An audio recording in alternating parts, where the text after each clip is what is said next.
Welcome to Ambition Ground. আজিৰ পৰা আমি জিকেৰ স্পেচিয়েল ক্লাছ আৰম্ভ কৰিব লৈছোঁ DHS এক্সামৰ কাৰণে। তো আজি মই কেইটামান ইম্পৰ্টেণ্ট প্ৰশ্ন লৈ আহিছোঁ ভাইচ প্ৰেছিডেণ্টৰ ওপৰত।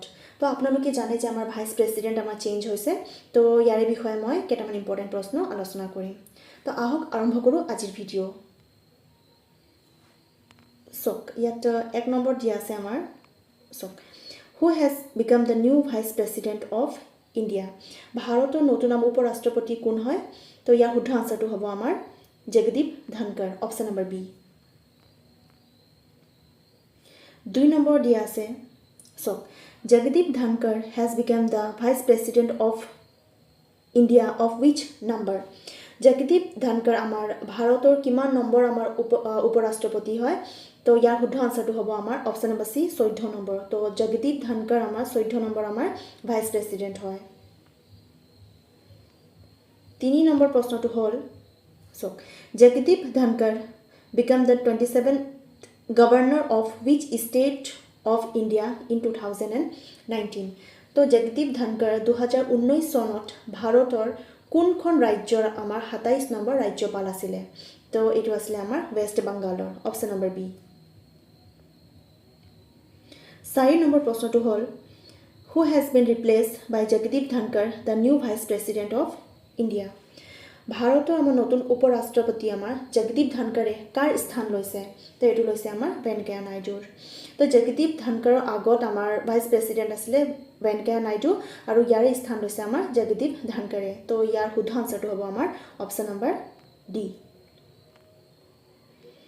5 নম্বৰ প্ৰশ্নটো হ'ল which article of the Indian Constitution deals with the post of vice president? ভাৰতৰ সংবিধানত কিমান নম্বৰ আৰ্টিকেলত আমাৰ উপৰাষ্ট্ৰপতিৰ পদৰ বিষয়ে আমাৰ উল্লেখ কৰা আছে? তো এইটো আছে আমাৰ article number 63, option number C. 6 number প্ৰশ্নটো হ'ল চাওক 6 নম্বৰ প্ৰশ্নটো হ'ল What is the minimum age to be elected the Vice President of India? ভাৰতৰ উপৰাষ্ট্ৰপতি হ'ব কাৰণে মিনিমাম কিমান আয়ু হ'ব লাগে? তো এইটো লাগে আমাৰ 35 ইয়াৰ্ছ, 35 বছৰ। ঠিক আছে, অপশ্যন নম্বৰ বি। 7 নম্বৰ প্ৰশ্নটো হ'ল চাওক to whom does the president of India submit his resignation letter. ভাৰতৰ ৰাষ্ট্ৰপতিয়ে নিজৰ ত্যাগপত্ৰ কাক দিয়ে? ঠিক আছে, মানে ভাৰতৰ প্ৰেছিডেণ্টে নিজৰ ৰেজিগনেশ্যনছ লেটাৰটো আমাক কাক দিয়ে? তো এইটো দিয়ে আমাৰ ভাইচ প্ৰেছিডেণ্ট অফ ইণ্ডিয়াক, অপশ্যন নম্বৰ এ। তাৰপাছত চাওক আমাৰ 8 নম্বৰ প্ৰশ্নটো হ'ল চাওক 8 নম্বৰ প্ৰশ্নটো হ'ল আমাৰ which of the following qualification are required to become the vice president of India? ভাৰতত ভাইচ প্ৰেছিডেণ্ট হ'ব কাৰণে আমাৰ কি কি যোগ্যতা হ'ব লাগে? তো ইয়াৰ শুদ্ধ আনসাৰটো হ'ব আমাৰ এপ্ৰপ্ৰিয়েট অল।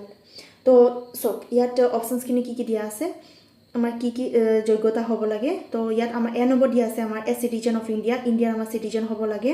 বি নম্বৰ দিয়া আছে who has completed the age of 35 years, 35 years আমাৰ কমপ্লিট হ'ব লাগিব।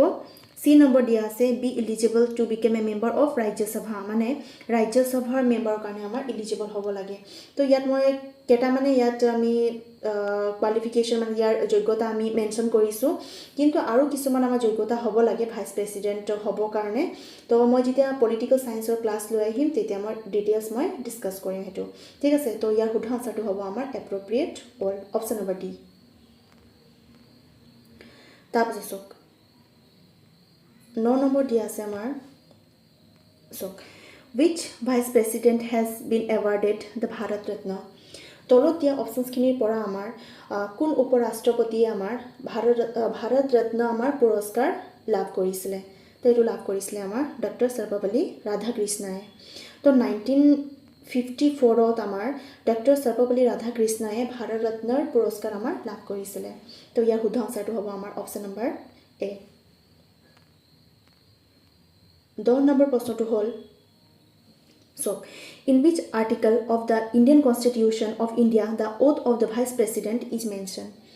ভাৰতৰ সংবিধানত কিমান নম্বৰ আৰ্টিকেলত আমাৰ উপৰাষ্ট্ৰপতিৰ আমাৰ ওথৰ বিষয়ে আমাৰ মেনশ্যন কৰা আছে তো এইটো আমাৰ মেনশ্যন কৰা আছে আৰ্টিকেল নম্বৰ 69ত ঠিক আছে তো ভাইচ প্ৰেচিডেণ্টৰ আমাৰ যোনটো শপত গ্ৰহণ কৰে তাৰ বিষয়ে আমাৰ আৰ্টিকেল নম্বৰ 69ত আমাৰ উল্লেখ আছে তো ইয়াৰ শুদ্ধ আনসাৰটো হ'ব আমাৰ অপশ্যন নম্বৰ চি তো এইখিনি আমাৰ কিছুমান ইম্পৰ্টেণ্ট প্ৰশ্ন আছিলে ভাইচ প্ৰেচিডেণ্টৰ ওপৰত তো মই এনেকৈ টপিক ৱাইজ ইম্পৰ্টেণ্ট প্ৰশ্ন আপোনালোকৰ মই ক্লাছ দি যাম তো এইখিনি আছিলে আমাৰ কিছুমান ইম্পৰ্টেণ্ট প্ৰশ্ন ঠিক আছে তো আজিলৈ ইমানে ধন্যবাদ